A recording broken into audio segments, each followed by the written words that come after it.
Poptel P9000 Max rugged smartphone. Poptel is a new challenger brand from mainland China, one that specializes solely in rugged smartphones, just like Namu or AGM. Rugged smartphones usually carry higher margins and the competition tends to be less intense than the mainstream market. The P9000 Max doesn't shine thanks to its design or performance, rather, it differentiates itself by adding a massive 9000 mAh battery, the biggest we've seen on a rugged smartphone to date, offering the sort of autonomy that a sizable portion of its target audience will crave. But has Poptel been too ambitious in trying to cram as much as possible into such a compact body for a relatively low price? Read on to find out.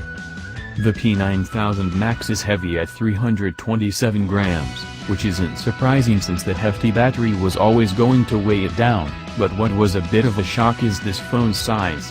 At 168 by 83 by 17 mm, it is smaller than we expected, given the fact that it is an IP68 rated device.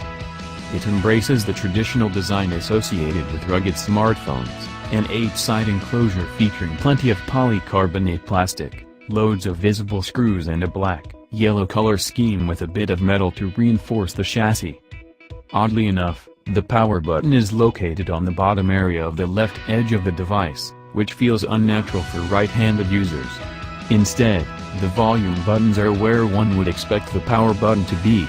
Poptel added a dedicated photo button on the lower part of the right edge. That's great to take snaps quickly, but sadly it cannot be customized. There are no status lights and the permanent navigation keys are flipped.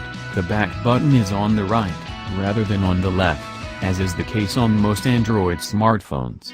Rubber flaps, located at the top and bottom of the phone, cover the headphone socket and a USB Type-C connector. The SIM tray can be found on the left-hand side, while a speaker grill, the fingerprint sensor, and a 13-megapixel camera can be found around the back. The latter has 4 flash LEDs which are hidden behind a white strip of transparent plastic that acts as a flash cover to stop the flash from blowing out the subject of a photograph.